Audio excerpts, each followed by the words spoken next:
ना नैसर्गिक अधिवासात सोडण्यात येईल। या प्रकल्पाअंतर्गतच सागरेश्वर अभयारण्यामधून देखील सांबर आणि चितळ स्थानांतरित केले जातील।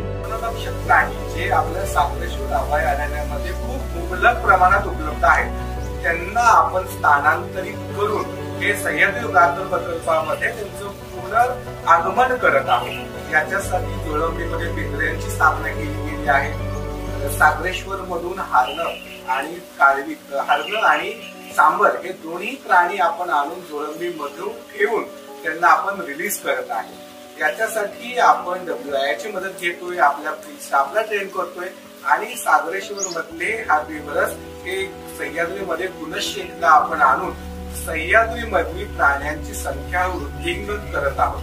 75% क्षेत्राभोवती कुंपण असणाऱ्या सागरेश्वर अभयारण्यामध्ये चितळाच्या अधिवासाची घनता ही प्रति चौरस किलोमीटर मागे 54 प्राणी आणि सांबराच्या अधिवासाची घनता ही प्रति चौरस किलोमीटर मागे 49 प्राणी एवढी आहे।